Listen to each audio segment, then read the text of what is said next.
hi there. I didn't see you come in. Um, have a seat.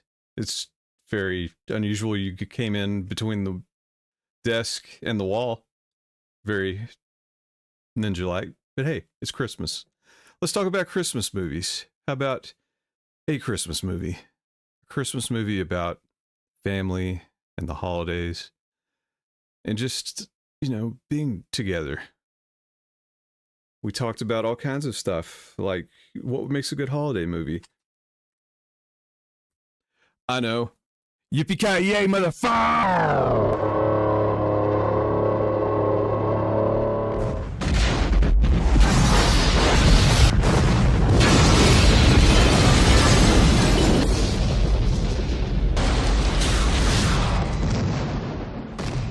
Oh, and by the way, this is a game controller. It's not, it's for a Nintendo. Uncle, you better come look at this. What? There's a white man standing in the street. I seen one. Not like this.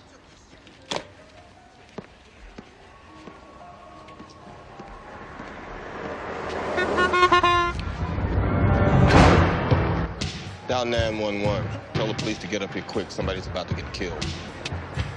So anyways, let's jump right into it. Die Hard follows the story of John McClane, Bruce Willis, a New York cop who travels to Los Angeles to spend Christmas with his estranged wife, Holly Gennaro, Bonnie Bedelia, and their two children. Holly has taken a job at Nakatomi Plaza, a towering skyscraper owned by the Nakatomi Corporation. The film begins with John arriving at Nakatomi Plaza for Holly's office Christmas party. As the festivities are in full swing, a group of terrorists led by the charismatic Hans Gruber, Alan Rickman, R.I.P., infiltrates the building, seizing control and taking the partygoers hostage. Gruber's plan is to steal $640 million in bearer bonds from the building's vault. Unbeknownst to the terrorists, John manages to evade capture and begins a one-man war against them. Armed only with his wits and a limited supply of weapons, McClane becomes a formidable adversary. He communicates with the outside world through the building's radio, establishing contact with LAPD Sergeant Al Powell, Reginald VelJohnson, a.k.a. Family Matters Dad, who becomes his ally, Carl Winslow. As McClane stealthily works to thwart the terrorists and rescue the hostages, tensions rise between him and Gruber. The terrorists are unaware of John's presence, and he takes advantage of the situation by systematically eliminating them. However, Gruber remains one step ahead, uncovering John's identity and using it to manipulate the situation. And as the LAPD and FBI become involved, the situation escalates. Gruber's true intentions become clear as he executes a carefully crafted plan, intending to escape with the stolen bonds by deceiving the authorities. Meanwhile, Holly, who initially downplayed her relationship with John, realizes the depth of her feelings for him. See, Christmas miracle. The final confrontation between John and Gruber takes place on the rooftop of Nakatomi Plaza. The two engage in a fierce battle of wits and strength, leading to a dramatic climax. With the help of Powell and the LAPD, John manages to thwart Gruber's plans and save the hostages. In the aftermath, John and Holly are reunited, and the film concludes with a sense of triumph and relief. Die Hard has since become a classic action film known for its intense pacing, memorable characters, and Bruce Willis's iconic portrayal of the resilient and resourceful John McClane. A lot of fear on that. The general public didn't feel like he was an action star. He was in Moonlighting. He was a comedy actor. Kind of like, this is before Michael Keaton and Batman, but same situation. People were mad about Michael Keaton being a Batman, and people were mad about Bruce Willis, or at least fearful of Bruce Willis being able to play an action star. But, up until recently, when he's had to retire, he was in The Expendables, at least one of those. I mean, he still made, there's 4 or 5 more Die Hard movies. I can't even remember how many there are. Originally, so that role was offered to several action stars at the time, including Sylvester Stallone, Arnold Schwarzenegger, and Harrison Ford. That would have made a very different movie. For different reasons, they turned it down or couldn't take the role. So that's how we landed on Bruce Willis, and, kind of mentioned the controversy. But the director saw potential in Willis and successfully fought for his casting. So he impressed the director. He knew what he could do.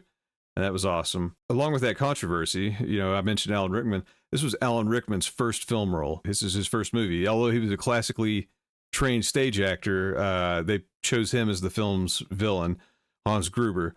And his portrayal of the sophisticated yet menacing Gruber earned him critical acclaim and established him as a prominent actor in Hollywood for years to come. So rest in peace. Wingardium Leviosa. But hey, we know the movie. Let's talk about some more Easter eggs. So Nakatomi Plaza, the exterior shots, that was actually Fox Plaza. That was the new corporate headquarters of 20th Century Fox in LA. The building was still under construction, so that worked out perfectly because they owned the building. They were able to film inside and just left it the way it was. So, you know, where it looked unfinished in the movie, that's because it was in real life. So more Easter eggs. During the scene where Hans Gruber falls from the top of Nakatomi Plaza, Alan Rickman's surprised expression is genuine. That's for real. The director told him he would be dropped on the count of 3, but Rickman was dropped on 1. So he got caught a little off guard. Kind of like when you help a kid with a loose tooth, tie something to it, say, hey, on the count of 3, then you just yank it out. Anyways, the unexpected timing caught a very authentic expression. That's one of the best shots in the movies. I love the slow-mo as he's freaking out and he realizes he's done for. So the barefoot stuff.